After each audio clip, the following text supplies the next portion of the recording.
Alam nyo ba na dito sa Ermita, matatagpuan itong The Last Lang of Manila? Ano na nga ba ang nangyari dito? Since pagkaupo ni dating Mayor Isko Moreno, dito ay nagkaroon ng massive redevelopment kung saan mas binigyang buhay itong park ngayon dito. So ipakita ko muna sa inyo kung anong itsura nitong Arroceros Park dati. Ito ang itsura ng Arroceros Park noon nung hindi pa ito na-develop. Halos makikita nyo itong daanan niya, sira-sira na. Alam nyo ba na itong, despite its small size, ito ay considered an important feature of the city, kung saan ito ay nakapag-provide ng mga fresh air to the Loton area, kung saan ito ay marami mga commuters ang dumadaan din dito.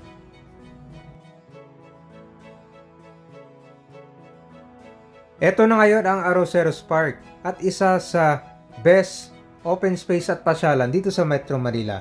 Dito ay merong mga fountain, playground, and a comfort room. Dati kasi, nung wala pang bathroom dito, marami ang mga tao na umiihi dito sa puno mismo, no? Nakakalungkot at saka maamoy kapag dumaan ka dito. Tapos sa dulo naman, meron na itong esplanade. Kaya tara, pasyalan natin to.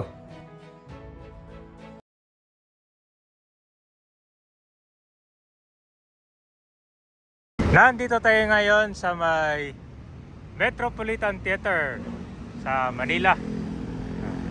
Kita mo naman yung transformation dito. Ang ganda na. Nagkaroon din ng rehabilitation itong Metropolitan Theater. Ito na yung bagong mukha niya ngayon. No? Ang ganda na. So bukod dyan, dito naman very friendly na sidewalk. Napakaganda. So papakita ko sa inyo ngayon itong one of the best redevelopments na nangyari dito sa Manila. Diyan malapit sa Pasig River pupunta natin ngayon. Unting-unting tineturn na itong Manila into clean and green tourist spot. Punta lang kayo dito sa Manila Metropolitan Theater. Dito yung entrance sila, napakaganda na.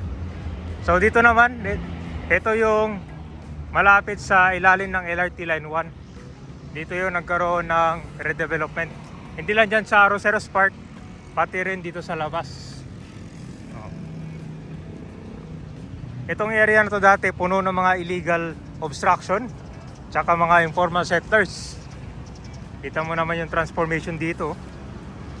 Ito yung magandang open space, di ba? Kung ano to siya ngayon na pasyalan. Para nandito sa mga dadaan sa Manila. Pakita muna natin itong labas ha. Ando, merong fountain dito. Ito naman sa dinadaanan natin ngayon. Ito siya, daanan ng mga sasakyan to. So ngayon siya na-turn into pedestrian friendly na. Bali mga tao lang yung makakadaan dito. Simula dun sa may Metropolitan Theater papunta hanggang dyan sa may LRT Central Station. Maganda kapag ganito presko tsaka mahangin, lalo na pag panahon ngayon na tag-init. Dito yung dati mga yapan na informal settlers dyan. Kita mo yung transformation, di ba? Ang ganda, no? Talagang makakapag-relax ka kapag ganito. So pakita ko na sa inyo Arroceros Forest Park. Meron din itong esplanade dyan pagpasok natin. Ito na din yung tinatawag nilang The Last Lang dito sa Manila. Magandang pasyalan. Sa bawat walk dito, meron ng mga bench. Diba? Ito, nakaupo tayo ngayon dito sa bench. Diba?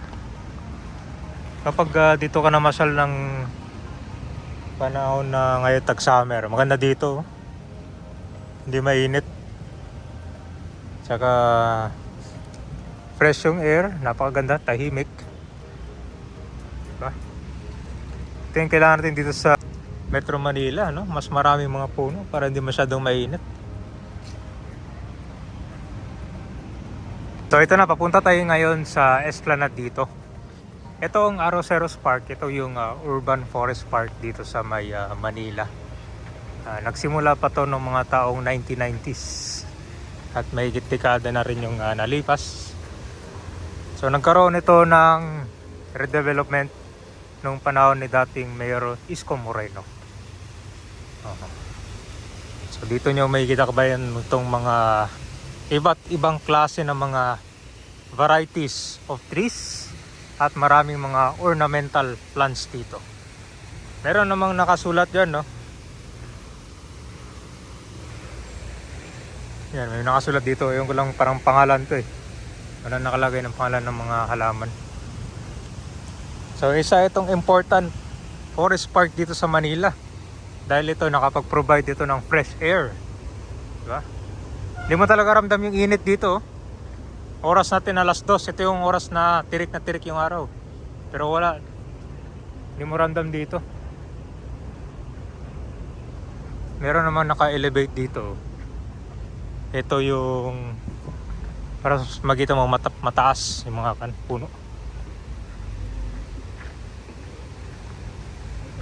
Ito na yung pinaka-itaas niya.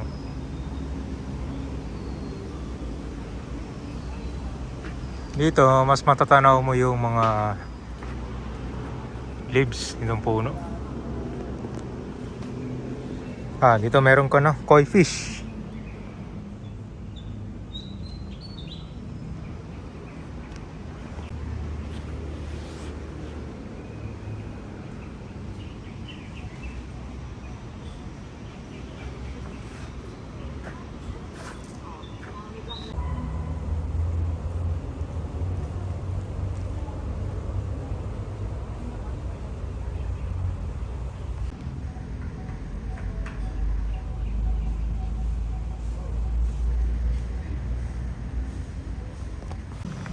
Ito na yung malapit sa Pasig River.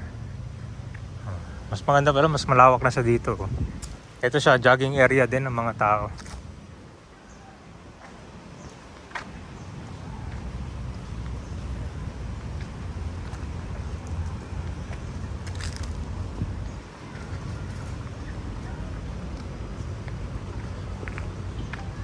Nandito na tayo ngayon sa Pasig River. Ito po yung Esplanade. Bali, ipakita ko lang sa inyo dito. Ito yung mga kailangan pa mabigyan ng relocation dito. Ito yung sa ilalim ng Quezon Bridge. Diba? Marami pang mga bahay pa pala dito. Yung kailangan ayusin. Napupuno ng basura yung Pasig River. Tingnan nyo. Yan din yung problema kapag meron pang mga nakatira dito sa ilalim ng pero malapit sa Pasig River. Dahil kahit saan napupunta yung mga basura. Tara, punta tayo dito sa Esplanade. Meron ding dito, lampos. Meron na palang mga halaman dito na nilagay. So itong Esplanade, ganito yung itsura dati. Doon sa Esplanade na malapit sa Manila Post Office, ganito yon. Di ba binago yung design doon? Nilagyan siya ng fountain dito. Ito, nasa labas na tayo. Punta naman natin itong yung underpass. Nandito na tayo. Bagong repair na rin itong kalsada. Ito yung Manila Metropolitan Theater. Bagong redevelop. Maganda nang yung labas niya, bagong pintura. Ito yung terminal. Ngayon kasi parang wala nang operation dito, no? Yung mga pang public use. So wala na yung mga dito, food court. Pakita natin yung underpass dito. Itong underpass dito, ito yung hindi pa siya na-redevelop. Yung unang na-develop nito, dumalapit sa Manila City Hall lang. Ito yung tinatawag nilang park and ride. Wala na rin pala yung convenience store dito. Wala yung sitwasyon dito. Yung sa underpass. Pwede pa rin i-redevelop to, di ba? Sira-sira na yung mga flooring nya. Pero maganda dito, malinis na, walang mga vendors tsaka mga formal settlers. Dahil ito siya, binabantayan tong ilalim dito.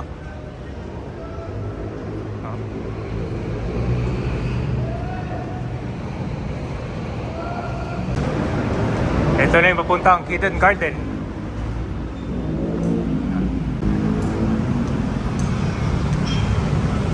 Yan.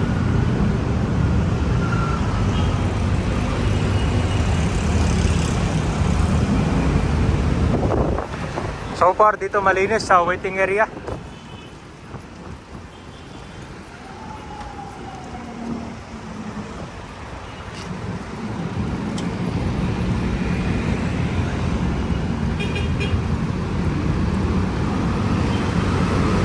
Ito. Napuno siya ng mga dumi dito.